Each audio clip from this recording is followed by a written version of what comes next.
Hey everyone, कैसे हैं आप सभी। आई होप आप अपने घरों में सुरक्षित होंगे। क्लास 10th के first unit inspiration, second unit humour को कंप्लीट करने के बाद आज हम क्लास 10th की बुक इंग्लिश रीडर उसकी बुक के थर्ड यूनिट में आ चुके हैं, जिसका नाम है इंक्लूजन। अब हम जो फर्स्ट रीडिंग सेक्शन ए है हम उसको जानेंगे, पढ़ेंगे, समझेंगे, सब कुछ करेंगे, लेकिन सबसे पहले हम कि इंक्लूजन होता क्या है। इंग्लिश वर्ड मीनिंग देखें तो इंक्लूजन जो है, all children regardless of ability और disability have the right to be respected and appreciated as valuable member of the community। और हिंदी मीनिंग अगर इसका देखें तो समावेश, एक शब्द में। अब इसे मैं और डिटेल में समझाने की कोशिश करती हूँ। ये पूरा जो यूनिट है उन सभी बच्चों के लिए है जो कि डिसेबिलिटीज़ के कारण क्या किए जाते हैं, अवॉइड किए जाते हैं और नेग्लेक्ट किए जाते हैं। जस्ट ओके, तो बस just because of this reason उनको वैल्यू नहीं दी जा सकती है, राइट। अब ये कोई भी रीज़न हो सकता है। समटाइम्स ये डिसेबिलिटी की वजह से होता है, समटाइम्स लोग जेंडर बायस हो जाते हैं, इसलिए इस तरीके से लोगों के साथ या बच्चों के साथ ऐसा बिहेव करते हैं, राइट। तो अब हम इस लेसन में ऐसे चैप्टर्स या लेसन को पढ़ेंगे जो कि इंक्लूजन को बताएगा, राइट। तो ये जो चैप्टर है ओवरऑल समावेशन की बात करेगा और ये सिखाएगा कि कोई भी व्यक्ति, no one is lesser than anyone, right. और हम किसी भी बुक को विदाउट रीडिंग इट जज नहीं कर सकते, राइट। मतलब बाहर से किसी का गेटअप देख करके, किसी को देख करके ये अंदाज़ा नहीं लगा सकते कि सामने वाला कितना बुद्धिमान है, कितना प्रभावशाली है या उनमें क्या गुण है। तो ये जानना बहुत ज़रूरी है। उसके बाद आपकी टेक्स्ट बुक में आपने एक पिक्चर देखा होगा, जैसे कि आप स्क्रीन पर देख रहे हैं। यहाँ पे आपको कुछ 4-5 बच्चे दिखाई दे रहे हैं और ये बच्चे सारे किसी न किसी डिसेबिलिटीज़ के कारण यहाँ पे दिखाए जा रहे हैं। मतलब किसी का हाथ नहीं है, किसी के पैरों में प्रॉब्लम है, तो किसी ने चश्मा पहन रखा है। मतलब कुल मिलाकर के वो किसी न किसी डिसेबिलिटीज़ से पीड़ित हैं, राइट। अब बात ये आती है कि क्या उनमें इन डिसेबिलिटीज़ की वजह से कोई कमी है, या उनके हम बात करें उनकी बौद्धिक क्षमता को, अगर हम उनकी डिसेबिलिटीज़ की वजह से आके तो क्या हम कह सकते हैं कि if we compare these children to the normal children so they are lesser than them. अगर हम इनके इंटेलेक्ट की बात करें यानी बौद्धिक क्षमता की बात करें तो क्या ये बच्चे उन नॉर्मल बच्चों से कम हैं? तो ये हम पहले से कैसे बता दें? हो सकता है कि ये बच्चे नॉर्मल बच्चों से ज़्यादा प्रभावशाली हों और बुद्धिमान भी हों। तो ये कब पता चलेगा? जब हम उनकी क्षमताओं को जानेंगे। Inclusion is all about the gathering of a people, और we can say to giving respect and to give opportunities and to give value to the people who are the member of the organization or of the family, we can say, right। तो यहाँ समावेशन की बात आ रही है। तो आइए समावेशन और इंक्लूजन को जानने के बाद इसके रीडिंग सेक्शन में चलते हैं और इस स्टोरी को रीडिंग के थ्रू प्रोनाउंसिएट कैसे करते हैं ये जानने की कोशिश करते हैं और रीडिंग करना सीखते हैं कि हर एक वर्ड किस तरीके से बोला जाएगा और हर एक वर्ड किस तरीके से साउंड करेगा। तो आइए चलते हैं रीडिंग सेक्शन की तरफ और वहाँ सुनते हैं the girl who asked why. क्या रीडिंग सेक्शन क्या है और अगर आप रीडिंग करेंगे तो उसको किस तरीके से आप रीडिंग करेंगे। Let's see. Unit 3 Inclusion. Reading A. The Girl Who Asked Why. This story happened really long time back, but it is still very relevant. Girls were taught to cook, to take care of the family, and then married off. Studying was off limits to the girls. In those times, there lived a girl. She was a little different. She always had lots of questions in her mind. When she was little, her mother wanted her to learn cooking. The girl asked her mother, "Why should I learn to cook?" Mother said, "So that you can feed yourself when required." The girl said, "Fair enough," and learned to cook. After some time, her mother wanted to teach her household work. The girl again asked, "Why?" Mother said, "So that you can be self-dependent." The girl said, "Fair enough," and she learnt the household chores. Then one day, her parents told her that they will be marrying her off soon. She asked, "Why?" "Because all girls get married at this age," said the parents. "Everyone does, and so should I." "That's not a good reason. I am not going to marry." The girl's determination surprised her parents. Other parents could have forced the girl into marriage, but her parents did not. So, now the girl had enough time in her hands. As her father was a teacher, she joined her father's academy. There, she learned several hymns and their meanings. She asked questions and learnt even more. Soon, she surpassed her father in knowledge. One day, an invitation arrived. It was from the king. The invitation was for the brightest scholar in the academy. As it happened, the king wanted to compile all the knowledge in the universe into books. To get the inputs, he had invited scholars and philosophers from all over the world. There was a discussion in the academy about who to send for this conference. After a lot of thought, they all agreed that the girl was the brightest scholar in the academy. So, the girl was sent to the conference. When the girl reached the conference venue, she was taken aback by the grandeur. She noticed a large number of men, but hardly any women among the delegates. She climbed the dais to take her seat. Suddenly, there was a huge uproar. People in the audience were staring at her. Okay, after coming through the reading section, as we all know how to read and how to pronunciate different words, right? It is clear. Now coming to the lesson name is The Girl Who Asked Why. इसका meaning क्या होता है? वो लड़की जिसने क्यों पूछा था, क्यों, why. आपने सुना होगा कि जो बच्चे बहुत क्यूरियस होते हैं, बहुत ज़्यादा जानना चाहते हैं, वो अक्सर ये शब्द पूछते हैं क्यों, राइट. और सबसे बड़ी बात, जो छोटे बच्चे होते हैं, right, we can say the children belong to 5 years और the children who are 5 years 6 year old, ठीक है. अब वो उन बच्चों को अगर आप ऑब्जर्व करेंगे तो वो बच्चे अक्सर क्यों पूछते हैं, राइट. कुछ भी आप अगर काम करते हैं तो वो आपको क्यों पूछेंगे. इवन हम जब उनकी एज में देखते हैं कि वो धीरे धीरे ग्रो कर रहे हैं, राइट, वो टीन एज तक पहुंचते हैं, फिर वो एडोलेसेंट एज में आते हैं, तब भी उनका क्यों अगर जारी है तो इट मीन्स कि वो क्यूरियस हैं और जानना चाहते हैं. तो फ्रस्ट्रेट या इरिटेट होने के बजाय being a parent we have a responsibilities कि हमें उस क्यों का एक प्रॉपर आंसर देना चाहिए. एक्चुअली उस क्यों के लिए हमें उन्हें सेटिस्फाई करना या कन्विंस करना बहुत ज़रूरी है, राइट. तो ये स्टोरी में हम पहले पार्ट में यही देखेंगे कि जो गर्ल है उसके पेरेंट्स उनको कुछ चीज़ों के लिए किस तरीके से कन्विंस करते हैं.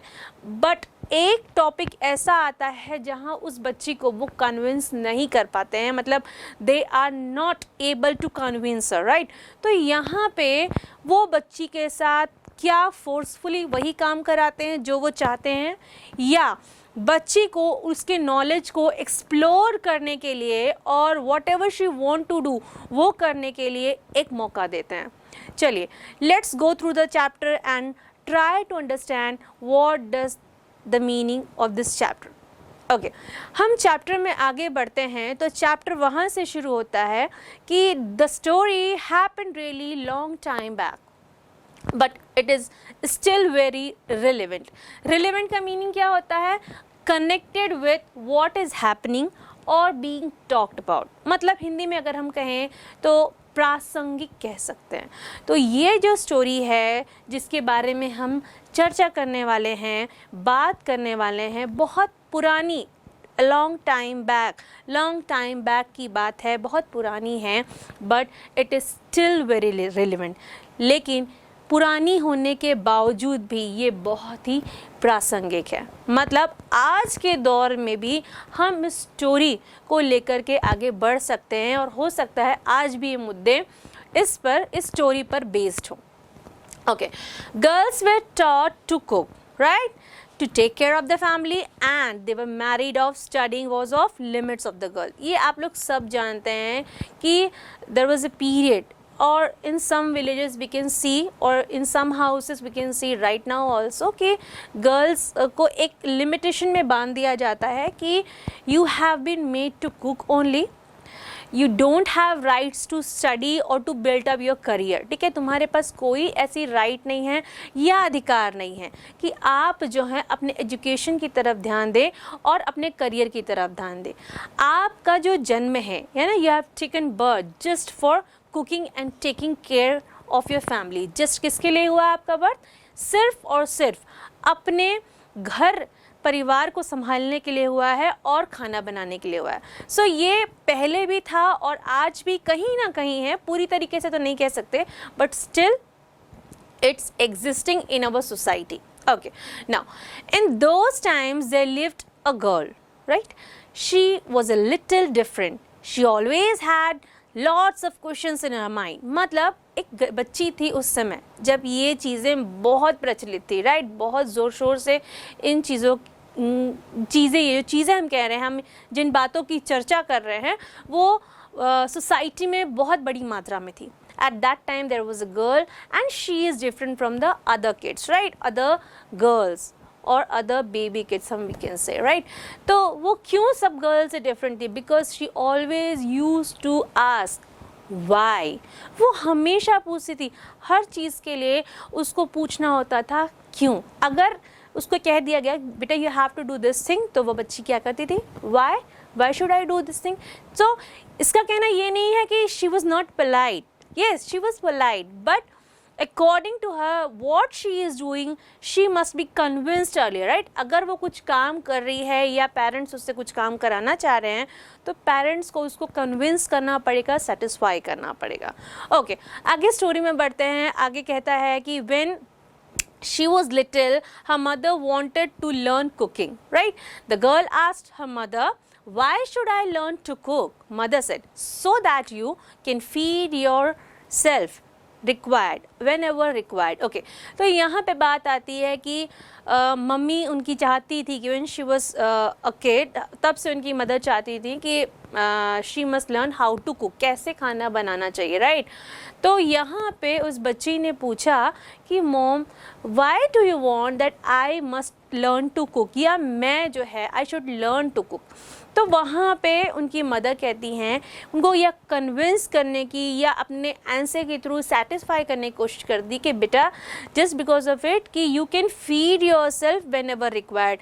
जैसे कि हम बच्चों को कहते हैं घर पे, राइट, कि कम से कम मैगी बनाना सीख लो या ब्रेड बटर ला खाना सीख लो, कि अगर हम ना हो तो ये रिसोर्सेज आपके पास हैं तो आप बिना अपने आप को हार्म किए अपना पेट भर सको, राइट? बाहर कहीं जाए बिना, जो घर में चीज़ें अवेलेबल है उसे बिना अपने आप को हार्म किए. ये जो फायरलेस कुकिंग का जो ट्रेंड चला है बच्चों के लिए स्पेशली चला है कि बच्चे ऐसी सिचुएशन जब घर में बड़े नहीं हैं तो इस तरह की कुकिंग कर सके और अपना पेट भर सके एट द टाइम. ठीक है, तो यहाँ पे उनकी मम्मी उनको कन्विंस कर रही थी कि राइट आपको क्या करना है कि आपको जस्ट अपने पेट भरने को सीखना है, राइट? कि आपको अगर कभी भूख लगी और ऐसी सिचुएशन है कि at the same time I am not here और आपको बहुत भूख लगी तो आप क्या करेंगे, so that you must know how to cook, है ना? इसलिए आपको सीखना है. तो for this purpose she was convinced, she said all right I will learn to cook. Okay, उसके बाद उसने कुकिंग करना सीख ली. After some time again her mother asked her to teach some household work, right? We can say home chores. तो वो चाहती थी कि उसको household work सिखाया जाए. Again the girl asked, why? मैं ये क्यों सीखूं? Why is it so necessary? तो यहाँ पे mother again उसको कहती हैं so that you can be self dependent.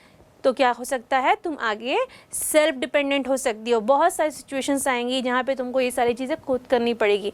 तो यहाँ पे उस समय तुमको प्रॉब्लम्स क्रिएट ना हो. For that purpose you must know how to do this. Okay. Here also she was satisfied and she said, okay, fair enough, this here I am convinced with your explanation. Then she learned the household chores. Now actually not only her mother but both her father and mother, we can say her parents, told her that soon they will marry her to someone.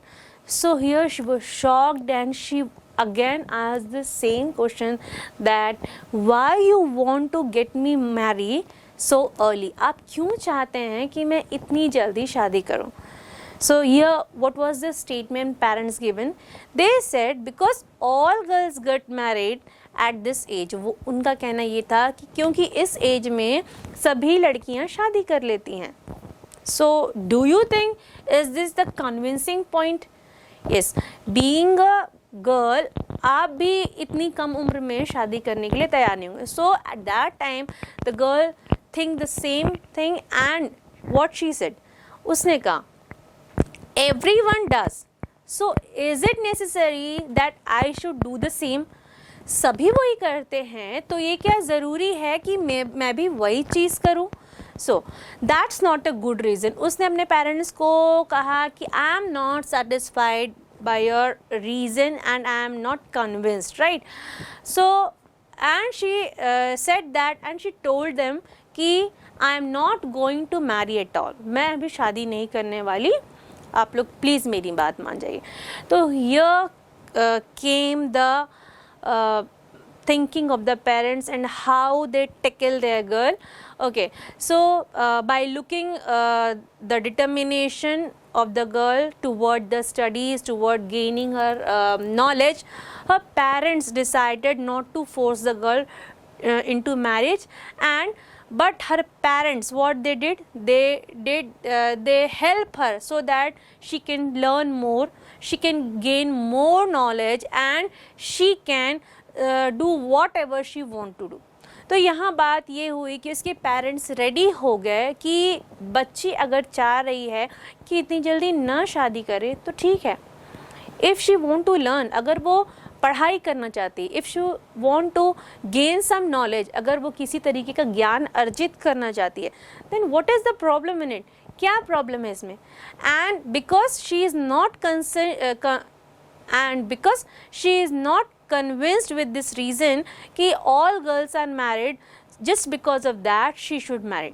और इसलिए भी क्योंकि वो इस चीज़ से convince he नहीं थी कि क्योंकि सारी लड़कियां शादी कर रही हैं इसी एज में तो मुझे भी शादी करना चाहिए.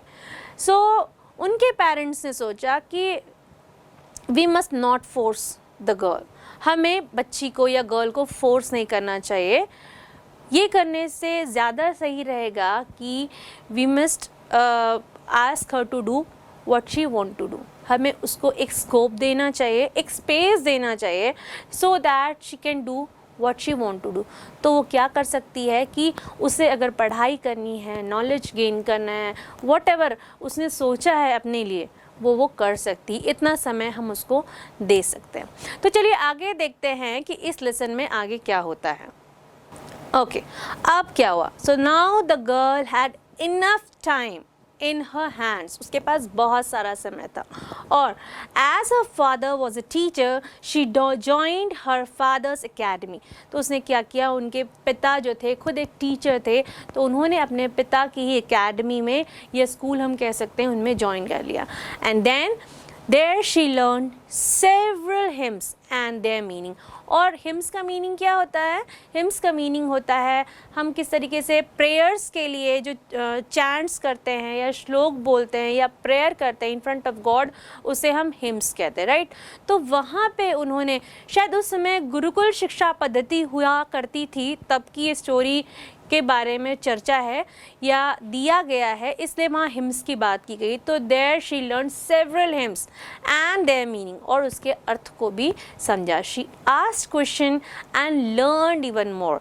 और सबसे बड़ी बात, शी वाज सो क्यूरियस, जहाँ पे उसको चीज़ें समझ नहीं आती थी, there only she stop herself and never hesitate to ask any question. वो वहीं अपने आप को रोकती थी चीज़ों को समझने के लिए, नहीं, वहाँ जहाँ उनको चीज़ें समझ नहीं आती थी और वहीं रुकती थी वो, और तुरंत उसके लिए उनके पास क्वेश्चंस होते थे ताकि जहाँ उनको चीज़ें समझ नहीं आ रही हैं वो डिटेल में उसके बारे में समझ सके. And even she learn more and more. और उसके बाद उसने क्या किया, बहुत ही सीखा, बहुत ज़्यादा उसने पढ़ाई अच्छे से की और बहुत सारे ज्ञान को उसने क्या किया, अर्जित किया. She gain a lot of knowledge. Okay. Soon she surpassed her father in knowledge. Soon she surpassed her father in knowledge का मीनिंग होता है धीरे से या जल्दी से, राइट? Soon मतलब जल्दी ही उसने क्या किया, अपने फादर को नॉलेज में थोड़ा सा पीछे छोड़ दिया. मतलब अब वो अपने पापा से थोड़ा सा ज़्यादा जानती थी. One day an invitation arrived. कहाँ आया था? उसी एकेडमी में जहाँ पे वो गर्ल जो है वो स्टडी कर रही थी, साथ ही उसके फादर वहाँ पे टीचर थे. तो वहाँ पे एक इनविटेशन आता है. It was from the king, right? The invitation was for the brightest scholar in the academy. और किसके लिए था?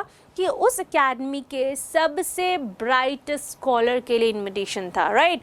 As it happened the king wanted to compile all the knowledge in the universe into books. और क्यों था वो? इसलिए था just because the king of that village want to compile or want to gather all the knowledge of the universe and make a book of it. वो क्या करना चाहता था? एक बुक बनाना चाहता था जिसमें यूनिवर्स के यानी ब्रह्मांड के सारे ज्ञान को क्या कर सके, वो लिख करके समाहित कर सके, राइट? तो for that purpose he called the scholars from the whole world. तो जितने भी लोगों को वो जानता था विश्व में, जितने भी स्कॉलर्स थे, जितने भी स्कॉलर्स को वो विश्व में जानता था, सबको बुलाया था. तो ये इनविटेशन कार्ड भी आया था in this academy. So this academy decided what, ठीक है? Now the academy knows, and each and every member of the academy knows that this girl, means the girl we are talking about till now, is a scholar one, and she is the best in the whole community, right? So उन्होंने decided किया कि no, we will send her because she is the best of our because she is the best of our academy. वो हमारे academy की best है, right? तो उन्होंने चाहा कि नहीं, हम इसे send करेंगे क्योंकि ये बहुत होशियार है और हमारी academy की best person है in the view of knowledge, we can say, right? So now what happened? As the academy decided that the girl is the brightest one among the other members, so they decided to send her to the place. Now what happened there?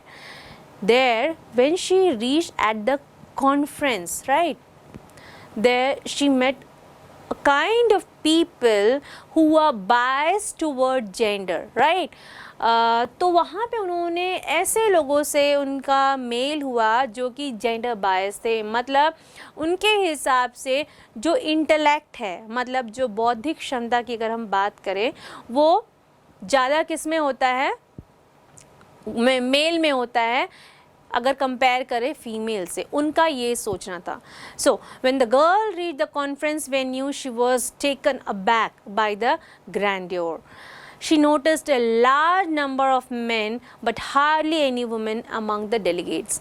तो वहाँ पे उसको थोड़ा सा अपना back step लेना पड़ा था, क्योंकि जब उसने देखा कि इतने ग्रैंड कॉन्फ्रेंस में हार्डली कोई भी उसके अलावा विमेन नहीं थी, या कोई एक सिंगल वुमेन नहीं थी उसके अलावा, और सारे जितने भी स्कॉलर्स आए थे they all are men. So when she found that there are hardly any women among the delegates, she was totally shocked, and she stood like and she stood just like she was surprised कि why, how is it possible, ऐसा क्यों है कि यहाँ पे एक भी women नहीं है मेरे अलावा और सारे मैन हैं, राइट.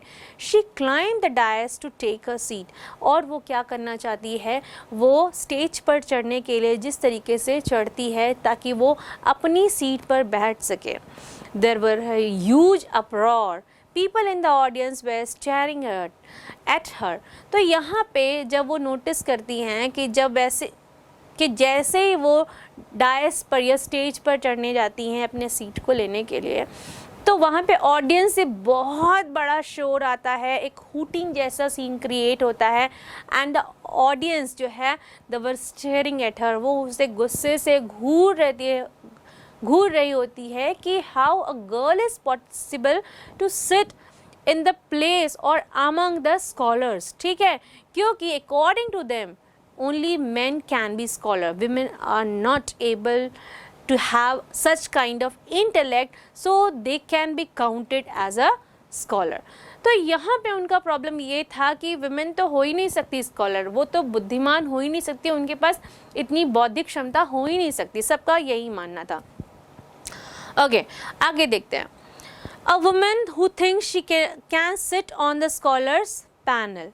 वो सब इस तरीके से चिल्ला रहे थे, एक औरत जो ये सोचती है कि स्कॉलर के बीच में बैठ सकती है. प्री पॉस्चर स्क्रीम्ड समवन, बहुत ज़ोर से प्री पॉस्चर किसी ने चिल्लाया. प्री पॉस्चर का मीनिंग होता है टोटली अनएक्सेप्टेबल, टोटली अनएक्सेप्टेबल. तो यहाँ पे वो लोग एक्सेप्ट करने के लिए रेडी ही नहीं थे कि एक औरत जो है वो स्कॉलर के साथ बैठ सकती है. Look at her clothes, so provoking, I don't think she is female of good reputation, declared another. अब उसके जो है आउटफिट को देख करके या उनके कपड़ों को देख करके लोग ये अंदाज़ा लगाने लग गए थे कि she is not belonging to a good family, right. तो यहाँ पे ये बात बहुत गलत थी, just because looking at her कि how the cloth she was wearing. तो हो सकता है वो बहुत रिच ना हो सकता है वो छोटी बच्ची हो या एज में कम हो. जिस एज में बच्चों को अलग अलग तरीके के कपड़े पहनना बहुत पसंद हो, तो वहाँ से उनके कैरेक्टर को जज करना it is not correct, right.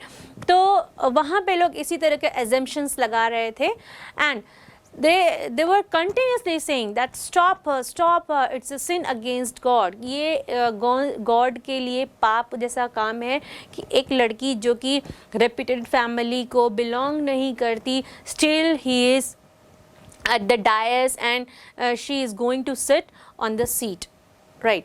Okay, everybody looked at the king for a solution. अब सब चाह रहे थे कि जो king है that he should make some judgment and he should satisfy all the audience. सब ने एक आशा भरी निगाह से किसकी तरफ देखा, उस किंग की तरफ देखा. तो आइए देखते हैं किंग ने क्या स्टेप लिया. शुरुआत में किंग क्या सोच रहे थे और कुछ क्षणों बाद किंग का बिहेवियर बदला या एज इट इज़ वो ऑडियंस की तरह ही सोच रहे थे. आइए स्टोरी के अगले पार्ट में चलते हैं और समझने की कोशिश करते हैं.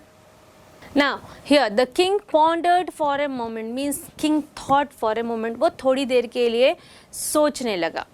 Girl, there is some misunderstanding. उन्होंने कहा कि लड़की यहाँ पे कुछ misunderstanding है क्या? A woman can't sit on the scholars panel unless she is accompanied by a man.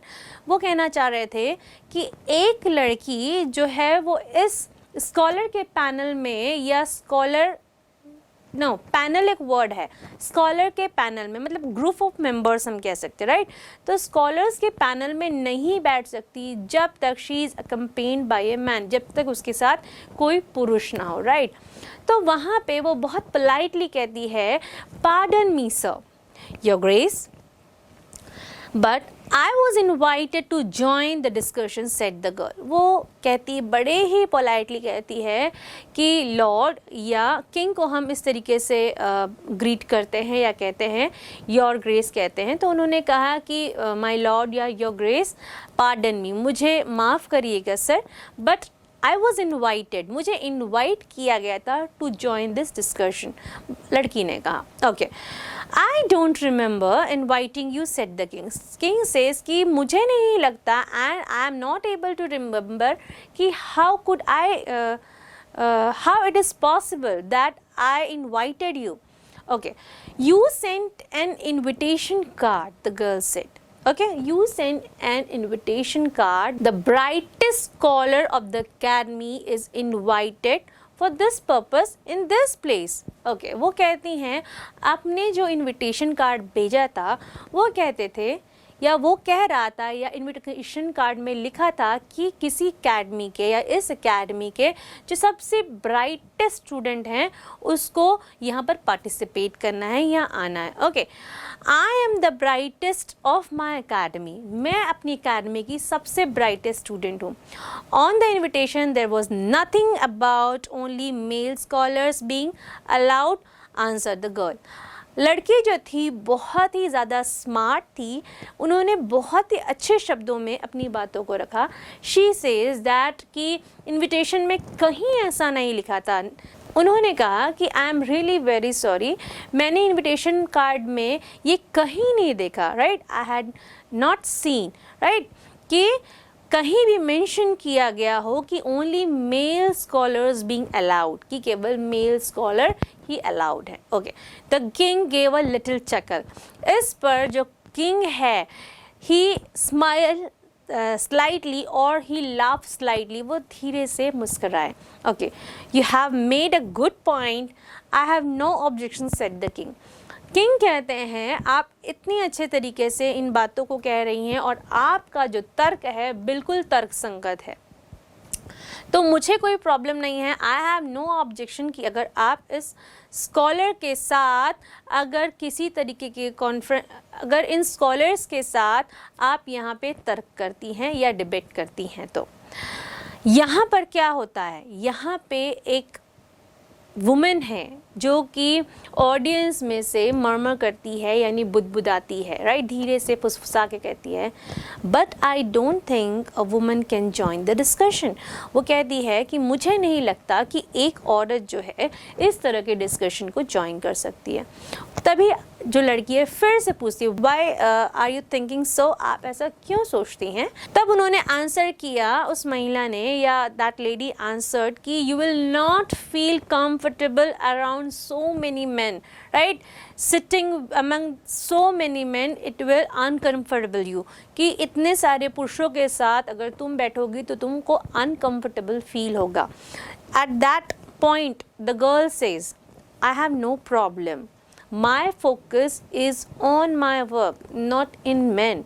वो कहती है कि मुझे कोई प्रॉब्लम नहीं है कि मैं किसी के साथ भी काम कर रही हूँ. एक्चुअली जो मेरा ध्येय है वो सिर्फ मेरे काम के लिए है, ठीक है, मेरा फोकस है वो मेरे काम के लिए है, वो पुरुषों के लिए नहीं है. मैं यहाँ पुरुषों को ऑब्जर्व करने नहीं आई हूँ, मैं अपने काम को करने के लिए आई हूँ.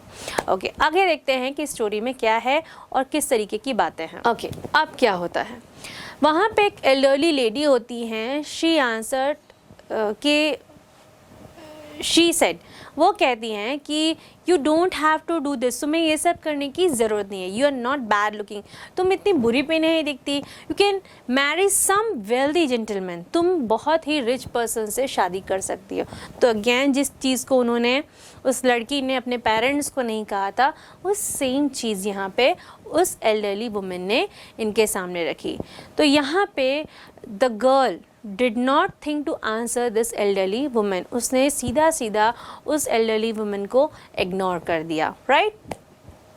Okay, let us have a discussion. If the scholars have objection, then A woman who thinks she can sit on the scholars panel? Preposterous, screamed someone. Look at her clothes, so provoking. I don't think she is female of good reputation, declared another. Stop her, It's a sin against God. Everybody looked at the king for a solution. The king pondered for a moment. Girl, there is some misunderstanding. A woman can't sit on the scholars' panel unless she is accompanied by a man. Pardon me, Your Grace, but I was invited to join the discussion, said the girl. I don't remember inviting you, said the king. You sent the invitation for the brightest scholar in my academy.